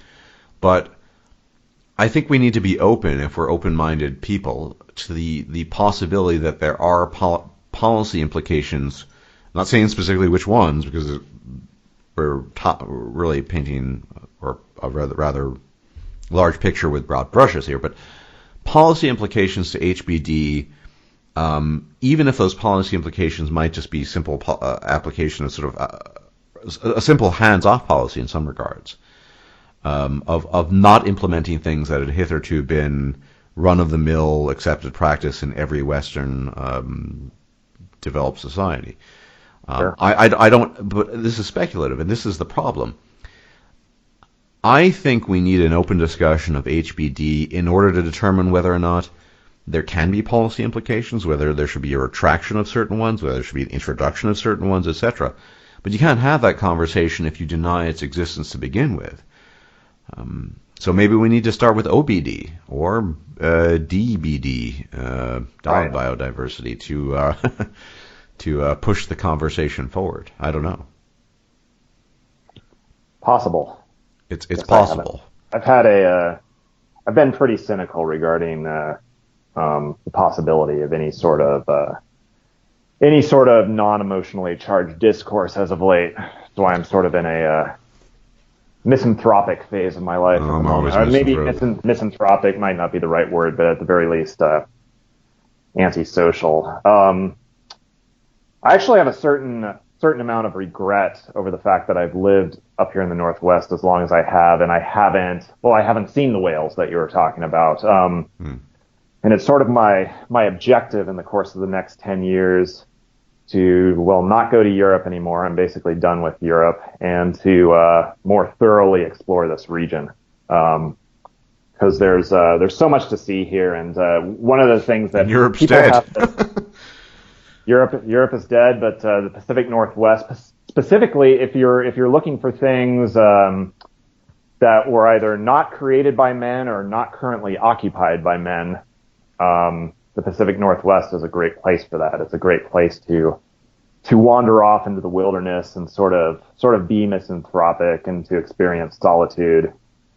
And there's a great deal of diversity in terms of the landscape. One of the misperceptions that a lot of people have regarding Oregon and Washington is that it's all forested and rainy, and that's false. It's really only the western third of Oregon that is forested. So you have the coastal range, the Willamette Valley, the Cascade Mountains, where you actually have snow, and our 5 stratovolcanoes where people go snowboarding. And then that blocks much of the precipitation, and you get over into central Oregon, and you get into significantly smaller pine trees. And in the northern portion of eastern Oregon, you have the plateau, which is mostly scrubland. And in the southeastern portion, you actually have high desert. And this is real desert in the state of Oregon. And going up into Washington, you have numerous islands off the coast of Seattle and Puget Sound, and northeastern Washington sort of blends into the Rocky Mountains, and you have a large apple growing region as well in southeast Washington. Then you get into Idaho, and the cool thing about Idaho is how thoroughly uninhabited it is. Potatoes. Yeah, well, potatoes in the southern portion, but the northern portion is mountainous and forested. And I would consider western Montana to be a part of the greater Pacific Northwest. And basically because all of this entire territory is a part of the Columbia River Basin. So you could look at it as a bioregion. But yeah, there's a lot to see here, and it's sort of, unfortunately, a lot of my travel as of thus far has been restricted to the most commonly visited places. So places like Bend, Hood River, Astoria, very common destinations and not really off the beaten path, or Seattle, Vancouver. I didn't really go into how different Seattle and Vancouver are from Portland. They're fairly similar in terms of the prevailing ideology, but both Seattle and Vancouver almost strike you as like a neo-Asian city-state when you're there. Just relentless skyscraper construction, all made out of glass, and large East Asian populations that you don't find in Portland, particularly in Vancouver, where Mandarin signs are starting to become the norm. And you have a lot of overseas investment from China in these cities. And so both of those cities are starting to develop an overall atmosphere and feeling that you would at least imagine as existing in places like Hong Kong, although they're certainly not achieving that kind of population. The Great Red Scare. Exactly.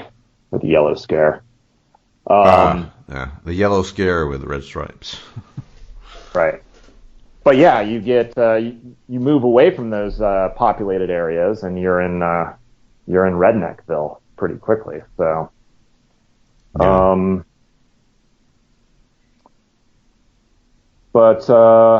Yeah. The Pacific Northwest faces a number of pending natural disasters.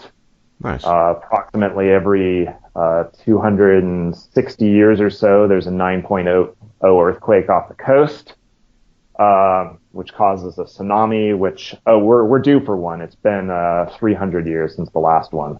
So we should have one any minute something now. to look forward to. If the call is disrupted, it might be because of that. So yeah, that will trigger a tsunami that will wipe out most of Oregon's coastal communities, possibly destroy about 80% of the bridges in Portland that cross the Willamette River, as well as a number of unreinforced masonry structures. So that's a natural disaster that we look forward to. Our region has, I believe, 17 or 18 active volcanoes. So there are 5 in Oregon, 5 in Washington, 5 in British Columbia. Cool if they all went off at the same time. That'd be interesting. It would. Exciting, City in adventurous. Northern California. Mount St. Helens was the last one that erupted. That was in 1980. And Mount St. Helens is 50 miles away from Portland, but it exploded or it erupted northward. The I northern. remember. Well, I don't remember. I was very young, but I remember hearing of it not too long after. Quite a bit of destruction, you know? Yeah, absolutely. Although it didn't really destroy any cities. And I think if it had faced Portland, it's still far enough away that we would end up getting a lot of ash, but I don't think you'd have balls of pumice Yeah. landing on the rooftops of Portland buildings. Mount Hood is the closest mountain to Portland. You could see it very easily on a clear day. It's beautiful. It's a common hiking and skiing and snowboarding destination. But yeah, we would have to worry about like mud flows into the Columbia River and backing up the Willamette River and potentially large ash volumes falling on the city. I don't think it's not anticipated to destroy the city or anything like that. The biggest problem as of late has been forest fires. I think multiple thousands of them across Northern California, Oregon, Washington, and British Columbia. I was in California for a few days, and when I flew back, this was a few weeks ago, the air was practically unbreathable, and you could look directly at the sun without experiencing any glare at all. It looked like a large orange version of the moon. And that has burnt down a very popular hiking region near Portland, Eagle Creek. And so I believe most of those trails are going to be shut down for a while just because they were dependent upon a lot of wooden bridges. So, yeah, fires, volcanoes, and earthquakes. Something to look forward to. Very exciting stuff. But it could be worse. It could be Florida, which it isn't. Yeah, Florida is the worst of the worst. There's no doubt about that. Well, I think we've learned quite a bit about the Pacific Northwest and local culture, as well as my own rantings and going off on a tangent about orcas and killer whales and OBD. But that might have utility as well. Sorry? I said, go see the orcas. Go see the orcas, the residents. In Puget Sound and in between the Olympic Peninsula and Vancouver Island. Yeah. And there are various ferries and boats that you could take. I'm sure there are. I know for a fact there are whale watching tours that you could take. So. Yeah. So I think thank everyone for tuning in, and thank my guest, the Regent of the Pacific Northwest, for joining me and explaining the many mysteries of this, disaster-bound place. I guess you could call it that, yeah? Right? Yeah. But, yeah, you should, I guess one last thing, I recall in the 1970s, apparently the governor of Oregon, oops, did we lose connection? No, we're still good. Hello? Yes, hello? Yeah, I'm still here. Okay, so yeah, in 1970, the governor of Oregon issued a proclamation telling people from other states, we'd love to have you to come visit our beautiful state, but don't stay here.